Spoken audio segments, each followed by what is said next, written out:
आइए बच्चों देखते हैं example 4.11। A 100-ton closely wound circular coil of radius 10 centimeter carries a current of 3.2 ampere. A. What is the field at the center of the coil? B. What is the magnetic moment of this coil? The coil is placed in a vertical plane and is free to rotate about a horizontal axis which coincides with the diameter.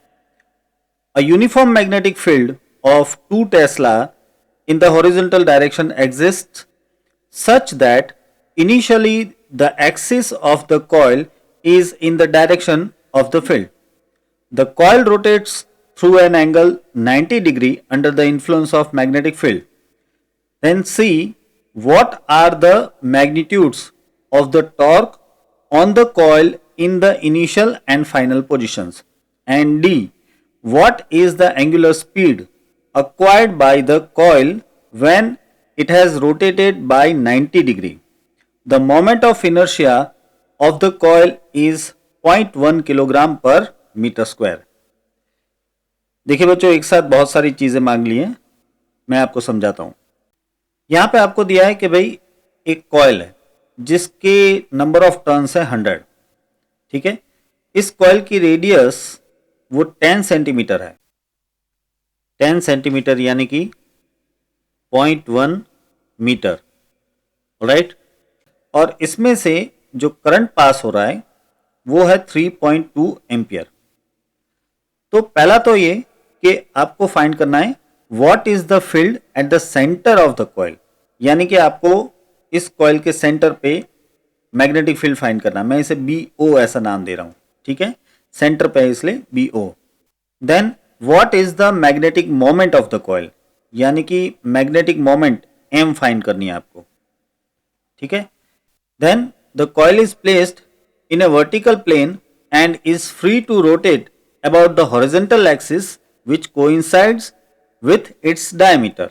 A uniform magnetic field of 2 Tesla in the horizontal direction exists such that initially the axis of the coil is in the direction of the field. तो यहां पे आपको magnetic field दिया है, external magnetic field, वो है 2 Tesla जितना, alright. और इस 2 टेस्ला जितने मैग्नेटिक फील्ड में ये कॉइल ऐसे अरेंज किए ताकि कॉइल की एक्सिस मैग्नेटिक फील्ड की डायरेक्शन में हो। ऐसे में ऑब्वियसली थीटा जो है 0 हो जाएगा। सो मैं लिख देता हूं θ1 इज 0, ओके। इसके बाद the coil rotates through an angle 90 degree under the influence of the magnetic field, यानी कि कॉइल अब मैग्नेटिक फील्ड के इन्फ्लुएंस में 90 डिग्री रोटेट होती है। ये बात कुछ गलत है। देखिए मैं पहले लिख देता हूं कि यहाँ पे θ2 यानी कि जो नेक्स्ट एंगल है वो 90 डिग्री है। θ2 is equal to 90 degree. But मैं ये कह रहा था कि ये बात गलत है कि कॉइल पहले 0 डिग्री पे है, यानी कि it is already in the direction of magnetic field, और फिर कॉइल रोटेट होती है और 90 डिग्री पे आ जाती है under the influence of magnetic field. ये बात गलत है। मैग्नेटिक फील्ड उसे 90 डिग्री में से 0 डिग्री पे लाएगा, 0 डिग्री से 90 डिग्री पे नहीं ला सकता, क्योंकि 90 डिग्री पे तो इसे टॉर्क लग रहा होगा। तो यहां पे किसी तरह से एक्सटर्नली इस कॉइल को रोटेट करके 90 डिग्री पे लाया गया है। ये जो लाइन लिखी है ये लाइन इसमें गलत है। Under the influence of magnetic field, इसमें ऐसा हो सकता है कि under the presence of magnetic field, तो ये लाइन सही होती। Under the influence of magnetic field यानी कि मैग्नेटिक फील्ड की वजह से 90 डिग्री पे आती है कॉइल, ये गलत है। चलिए आगे बढ़ते हैं। अब see what is the magnitude of the torques on the coil in the initial and the final position, यानी कि हमें दोनों ही पोजीशन के लिए टॉर्क फाइंड करना है। एक इनिशियल पोजीशन यानी कि टो 1 फाइंड करना है और एक फाइनल पोजीशन यानी कि टो 2 फाइंड करना है, right. What is the angular speed acquired by the coil when it has rotated by 90 degree? यानी कि यहां पे हमें ओमेगा 2 फाइंड करना है। जो सेकंड पोजीशन है, फाइनल पोजीशन, इसमें एंगुलर स्पीड फाइंड करनी है। ऑब्वियस सी बात है कि ओमेगा 1 जो है वो 0 हो जाएगा। इनिशियली इसका ओमेगा यानी कि एंगुलर स्पीड तो 0 होगी, राइट। और इसमें आपको दे दिया है the moment of inertia of the coil is 0.1, यानी कि moment of inertia I of the coil is given 0.1 kilogram metre square. Okay, तो हमें इन शॉर्ट इतनी चीजें फाइंड करनी है। एक तो मैग्नेटिक फील्ड फाइंड करना है, मोमेंट फाइंड करनी है, इनिशियल टॉर्क, फाइनल टॉर्क और फाइनल ओमेगा फाइंड करना है। चलिए फाइंड करते हैं वन बाय वन। सबसे पहले कॉइल के सेंटर पे मैग्नेटिक फील्ड फाइंड करना है, तो इसके लिए आपको पता है कि इक्वेशन हो जाएगा B0 equal to mu 0 I upon 2R, but यहाँ पे नंबर ऑफ टर्न्स भी दिए तो NI अपॉन 2R ऐसे आएगा, ठीक है। अब इसमें वैल्यूज पुटअप कर देते हैं हम। 4 pi into 10⁻⁻7 multiplied by number of turns are 100 and the current is 3.2 divide by 2R, that is 2 into the radius is 0.1। अब इसको सॉल्व करेंगे तो ये हमें मिल जाएगा अप्रोक्सीमेटली 2 इंटू 10⁻³ टेस्ला। यहाँ पे 5 इंटू 3.2 को हमने 10 ले लिया, इसलिए हमें ये आंसर मिल रहा है। तो ये हो गया magnetic field at the centre of the coil, ठीक है, हमारा पहला आंसर। अब दूसरा हमें फाइंड करना है magnetic moment m।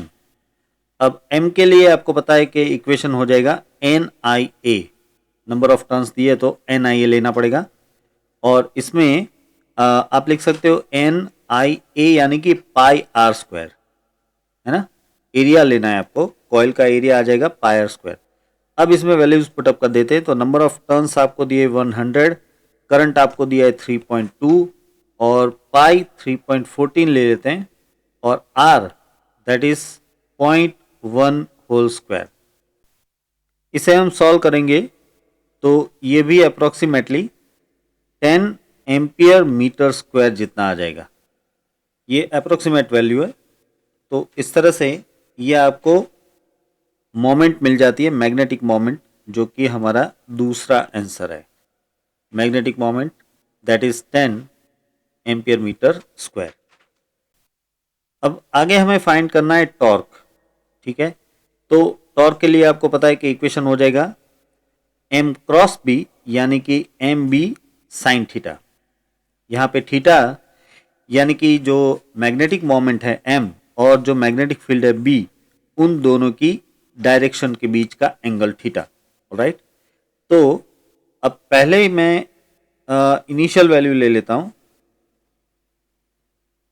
Initially torque तो 1 will be equal to mb sine theta 1, ठीक है ना।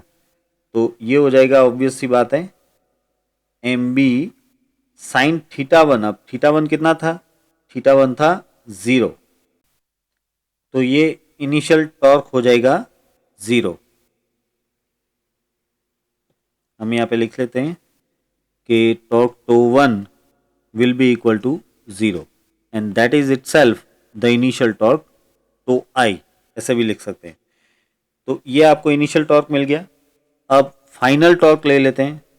तो फाइनली जो टॉर्क है इसको टो 2 नाम दे देता हूं, तो ये हो जाएगा mb साइन थीटा 2, है ना।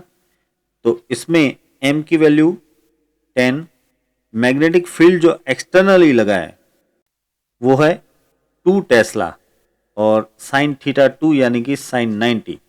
साइन 90 तो 1 हो जाएगा, तो ये हो जाएगा 20 न्यूटन मीटर। तो ये हो गया टो 2 यानी कि फाइनल टॉर्क, इसको टो एफ भी कह सकते हैं। तो आप देख पा रहे हो यहाँ पे कि भाई इनिशियल टॉर्क जो था वो तो 0 था और फाइनल टॉर्क 20 न्यूटन मीटर जितना मिल रहा है। चलिए अब हमें फाइंड करना है angular speed, final angular speed, right. Initial angular speed तो 0 ही है, ठीक है। अब फाइनल एंगुलर स्पीड जो है 90 डिग्री पे वो फाइंड करनी है। तो हमें इसे इंटीग्रेशन से सॉल्व करना पड़ेगा। मीन्स मुझे ओमेगा का एक ऐसा इक्वेशन चाहिए जो कि थीटा के साथ बदल रहा हो, टाइम के साथ नहीं, एंगल थीटा के साथ बदल रहा हो। तो इसके लिए हम टॉर्क का इक्वेशन पहले लेते हैं। देखिए टॉर्क टो इजकल टू आपको पता है M B sine theta, alright. लेकिन ये जो टॉर्क है इसका एक बहुत ही फेमस इक्वेशन है as per Newton second law, that is I D omega by D T, याद है, equal to M B sine theta. अब यहां पे ये जो D omega by D T है इसको हम ऐसा लिख सकते हैं। देखिए ये D omega by D T, तो मैं इसे कह सकता हूं कि D omega by D theta into D theta by D T. मैंने क्या किया कि डी थीटा से मल्टीप्लाई किया और डी थीटा से ही डिवाइड कर रहा हूं मैं। ऐसा करने से अब मैं D omega by D T की जगह पे ऐसे लिख सकता हूं D omega by D theta and omega, because ये जो D theta by D T है वो तो ओमेगा हो जाएगा। तो ये जो इक्वेशन मिल रहा है ये किसकी जगह पे मिल रहा है मुझे, D omega by D T की जगह पे। तो यही इक्वेशन मैं यहां पे इस इक्वेशन में डाल दूंगा। इसको मैं इक्वेशन 1 कह देता हूं। और अब हम आगे बढ़ते हैं।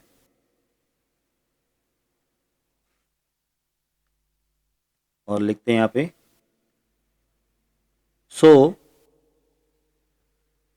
From equation 1 now we can say, देखिए आई तो ऐसे रहेगा D omega by D T की जगह पे मुझे लेना है D omega by D theta into omega, और राइट साइड तो वही रहेगी यानी कि एम बी साइन थीटा।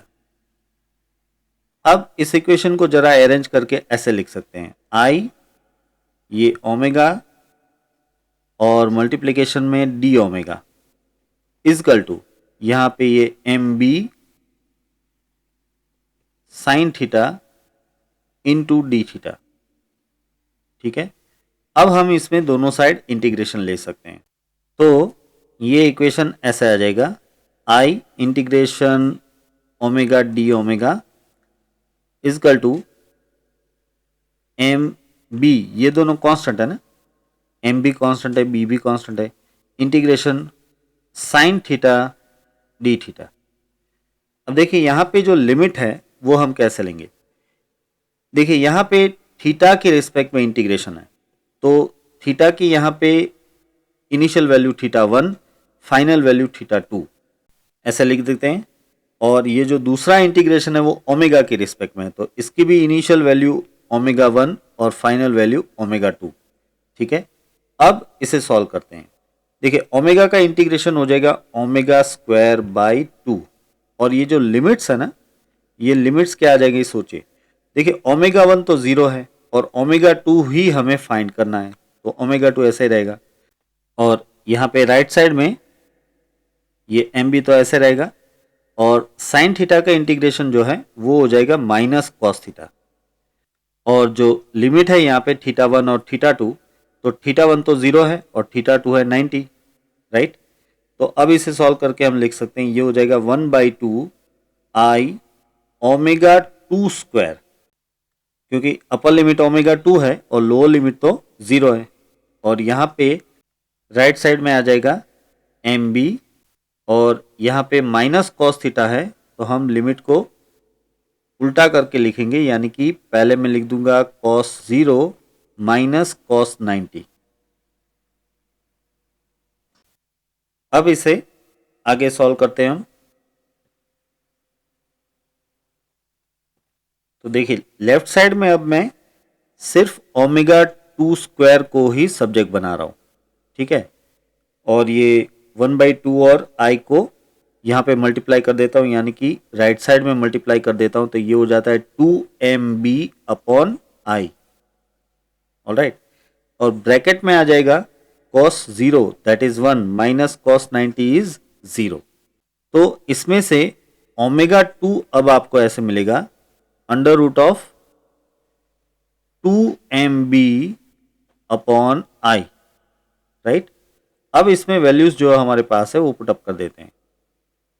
देखिए पहले है 2, फिर m की वैल्यू मिली है 10, फिर b यानी कि एक्सटर्नल मैग्नेटिक फील्ड वो दिया है 2 टेस्ला, डिवाइड बाय i यानी कि 0.1।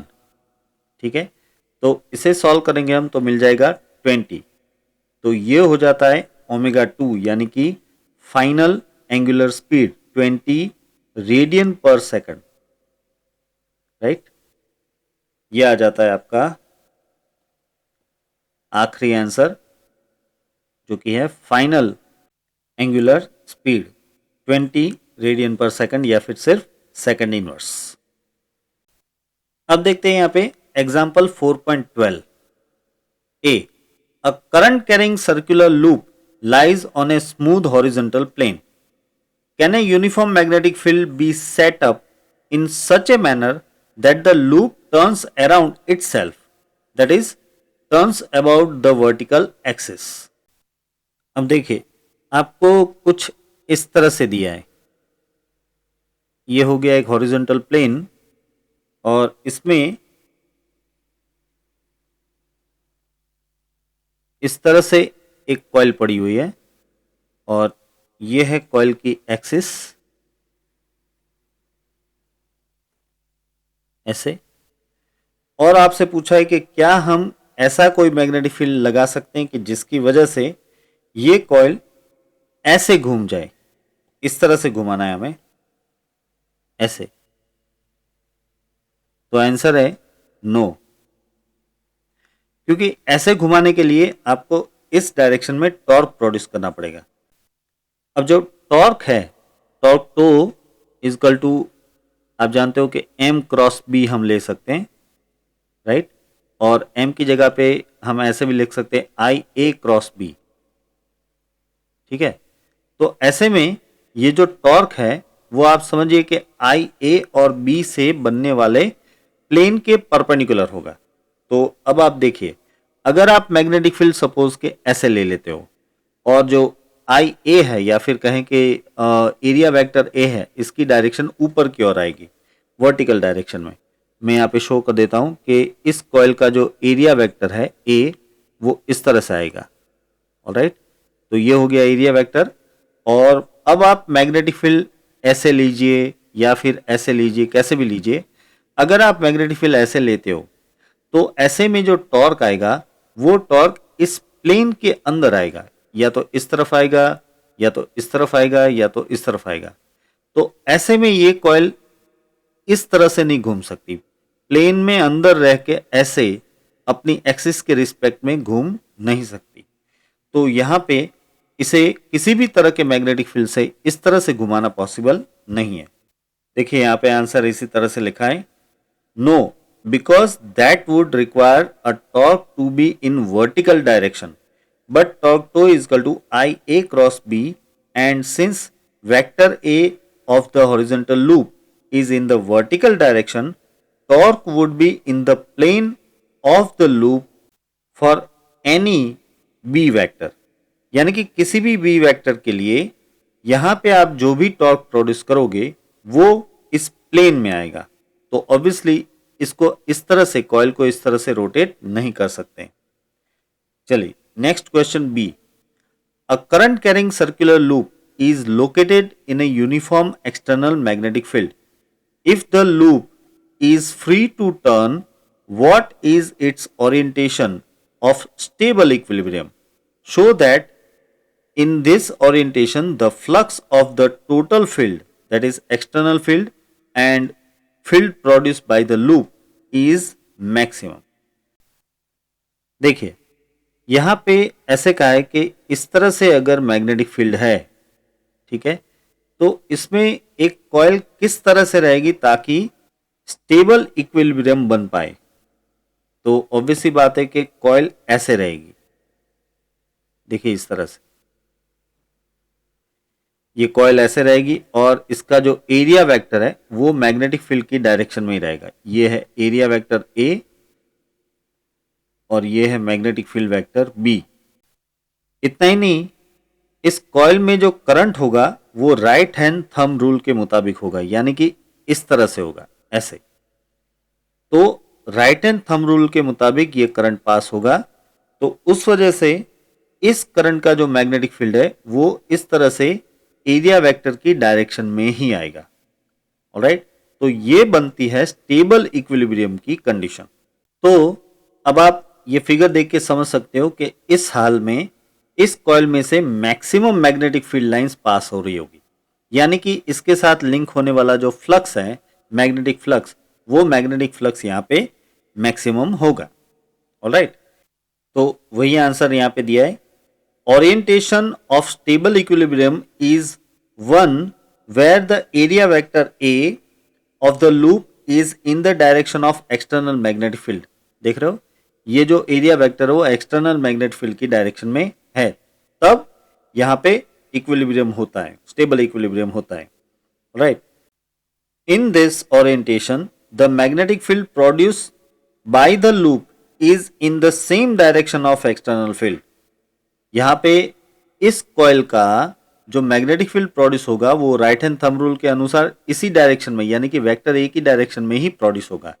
तो एक तो है ये एक्सटर्नल मैग्नेटिक फील्ड, और एक इस कॉइल में से जो करंट पास हो रहा है उसका भी मैग्नेटिक फील्ड उसी डायरेक्शन में, सेम डायरेक्शन में आएगा। ठीक है, तो अब आगे बढ़ते हैं इसमें। मैं लाइन रिपीट कर रहा हूं। In this orientation the magnetic field produced by the loop is in the same direction of external field both normal to the plane of the loop. अब देख पा रहे हो कि यहाँ पे ये जो मैग्नेटिक फील्ड है इस लूप के परपेंडिकुलर है, यानी कि नॉर्मल है, और इसका खुद का जो मैग्नेटिक फील्ड प्रोड्यूस होगा वो भी इस लूप के परपेंडिकुलर डायरेक्शन में ही आएगा, thus giving rise to maximum flux of the total field। यानी कि इस हाल में maximum magnetic field lines pass हो रही है, तो ये मैक्सिमम फ्लक्स प्रोड्यूस होगा। यहाँ पे जो मैग्नेटिक फ्लक्स प्रोड्यूस होगा ये मैक्सिमम फ्लक्स होगा। आगे देखते हैं। सी, a loop of irregular shape carrying current is located in an external magnetic field. If the wire is flexible, why does it change to a circular shape? देखिए, बड़ा ही interesting question है। माने कि यहाँ पे इस तरह से मैग्नेटिक फील्ड है, ठीक है, मैं यहाँ पे क्रॉस दिखा रहा हूँ, इसका मतलब ये हुआ कि मैग्नेटिक फील्ड अभी अंदर की ओर है। तो इस तरह से पेज के परपेंडिकुलर अंदर की ओर ये मैग्नेटिक फील्ड है बी। अब इसमें आपने एक कोई भी इरेगुलर शेप का क्लोज्ड लूप रखा हुआ है और उसमें से आप करंट पास कर रहे हो आई जितना, इस तरह से आई जितना करंट इसमें से पास हो रहा है। ऑलराइट, ये आई करंट। तो अब इससे क्या होगा समझिए, ये जो आई करंट पास हो रहा है ना लूप में से, उसकी वजह से उसका खुद का जो मैग्नेटिक फील्ड है वो आप राइट हैंड थंब रूल के मुताबिक डिसाइड कर सकते हो कि इसका खुद का मैग्नेटिक फील्ड यहाँ पे अंदर की ओर जा रहा होगा। मैं इसे क्रॉस करके दिखा देता हूँ। ये जो येलो क्रॉस कर रहा हूँ वो दिखा रहा है इस लूप का मैग्नेटिक फील्ड। अब आप देख पा रहे हो कि इस लूप में ये येलो क्रॉस और ये ब्लू क्रॉस दोनों ही दिखाए हुए हैं, और ये दिखा रहे हैं कि एक्सटर्नल मैग्नेटिक फील्ड और इस कॉइल का जो मैग्नेटिक फील्ड है वो दोनों ही एक ही डायरेक्शन में है। तो इससे क्या होगा कि कॉइल में से पास होने वाला फ्लक्स काफी ज्यादा होगा। अब कॉइल इसको मैक्सिमम करने के लिए, ये जो फ्लक्स है इसको मैक्सिमम करने के लिए इस लूप का एरिया बढ़ाने की कोशिश करेगी, क्योंकि फ्लक्स डायरेक्टली प्रोपोर्शनल है नंबर ऑफ फील्ड लाइन से, और number of field lines obviously depend करेगी एरिया पे। तो ये जो लूप है ना, इस लूप को ये बड़ा करने की कोशिश करेगी। तो ये लूप बड़ा किस तरह से हो सकता है? तो ऑब्वियस सी बात है कि भाई इसकी पेरीमीटर तो बदलेगी नहीं, तो पेरीमीटर बदले बिना इसका एरिया अगर मैक्सिमम करना हो तो हमारे पास एक ही शेप है और वो है सर्कल।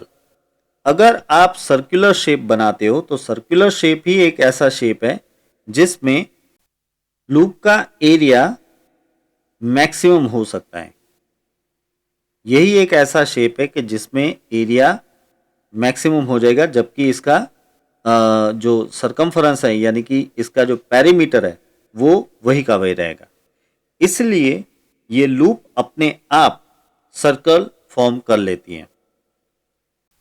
चलिए अब देखते हैं last numerical example 4.13. In the circuit, the current is to be measured. What is the value of current if the ammeter shown A is a galvanometer with a resistance Rg, that is 60 ohm.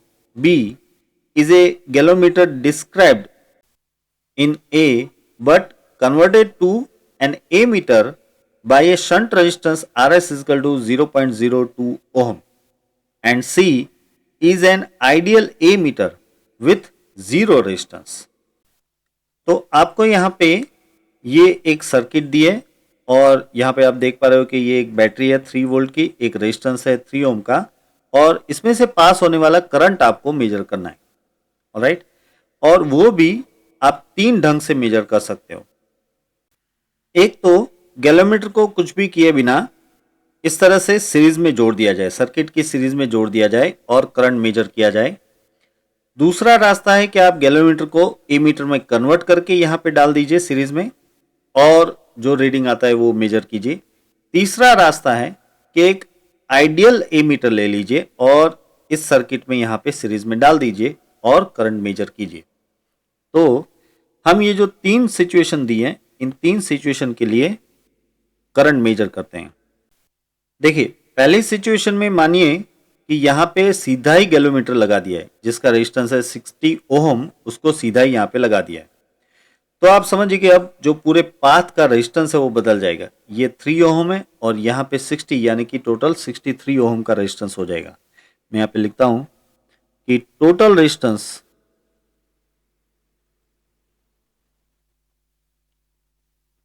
जिसको हम नाम दे देते हैं RT, यानी कि R total, और वो हो जाएगा 3 ओम प्लस 60 ओम, यानी कि 63 ओम. तो ऐसे में जो करंट है वो current I equal to V upon RT equation से मिल जाएगा. तो यहाँ पे V कितना दिया हुआ है आपको 3 वोल्ट, डिवाइड बाय ये हो जाता है 63, तो ये आ जाएगा 0.048 एम्पियर. तो आपको करंट मिल रहा है 0.048 एम्पियर. अब दूसरी सिचुएशन ले लेते हैं हम. देखिए दूसरी सिचुएशन में हम क्या कर रहे हैं कि एक एमीटर ले रहे हैं कि जिसमें हमने शंट जोड़ा हुआ है, जिसका रेजिस्टेंस है 0.02 ओम. तो ऐसे में करंट कितना पास होगा. देखिए आप जानते हो कि एमीटर में जो उसका रेजिस्टेंस है, मैं लिख रहा हूं कि resistance of ammeter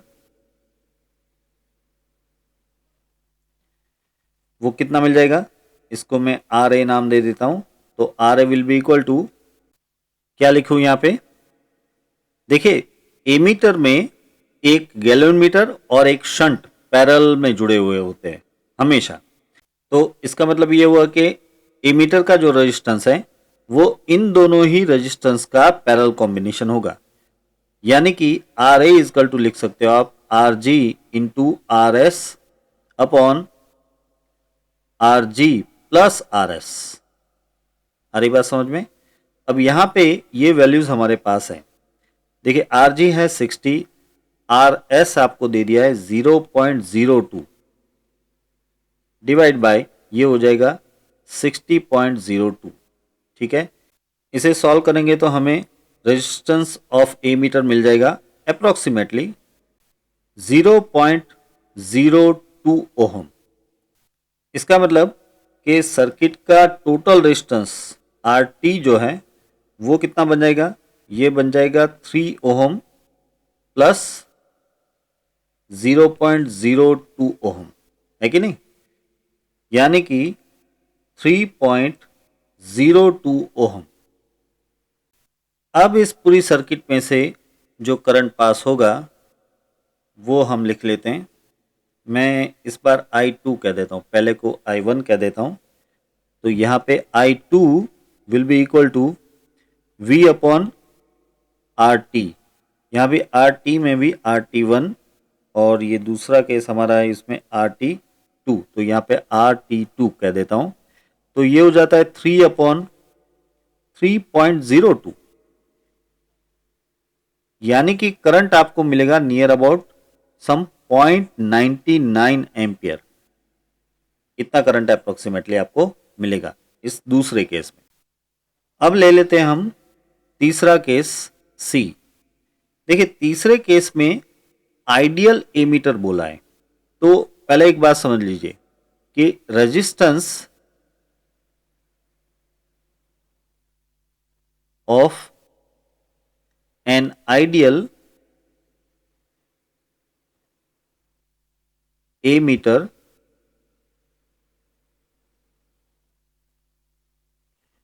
is equal to 0। Ideal ammeter उसी को बोलते हैं जिसका रेजिस्टेंस 0 हो। वैसे ये आइडियल ही है, प्रैक्टिकली ऐसा पॉसिबल नहीं है, लेकिन समझिए कि आप एमीटर में गैलोमीटर और शंट को पैरेलल जोड़ते हो, तो अगर शंट का रेजिस्टेंस बहुत ही कम हो यानी कि ऑलमोस्ट 0 हो, तो ऐसे में पूरे एमीटर का रेजिस्टेंस भी ऑलमोस्ट 0 हो जाएगा। लेकिन 0 तो कभी नहीं होगा। फिर भी आइडियल एमीटर जब भी बोला जाए तो आप याद रखिए कि आइडियल एमीटर में जो रेजिस्टेंस है एमीटर का वो 0 होता है। तो अब इस हाल में जो सर्किट का रेजिस्टेंस है, टोटल रेजिस्टेंस, वो कितना हो जाएगा? वो हो जाएगा 3 + 0, है ना। सर्किट में एक ही रेजिस्टेंस बचा अब 3 ओम, ये एमीटर तो 0 ओम्स का हो गया, यानी कि ये RT3 हो जाएगा 3 ओम। अब ऐसे में आप कह सकते हो कि इसमें से जो करंट पास होगा I3 that will be equal to V/RT3, यानी कि 3/3, तो ये हो जाता है 1 एम्पियर ओनली। तो यहाँ पे 1 एम्पियर का करंट पास होगा। तो हमें टोटल 3 केस दिए गए थे। पहले केस में जो करंट है वो है 0.048, दूसरे केस में जो करंट है वो है 0.99 एम्पियर और तीसरे केस में है 1 एम्पियर। तो ये आ जाते हैं हमारे तीनों आंसर। तो इसी के साथ ये लेक्चर हम यहाँ पे समाप्त करते हैं बच्चों। आशा है कि ये सारे न्यूमेरिकल्स आपको समझ में आए होंगे और इन सभी न्यूमेरिकल्स के क्वेश्चन आंसर्स के फॉर्म में PDF की लिंक मैंने डिस्क्रिप्शन में रख दी है, उसे आप डाउनलोड कर पाओगे। ठीक है। So here with Anshuman Baldania signing off. Take care.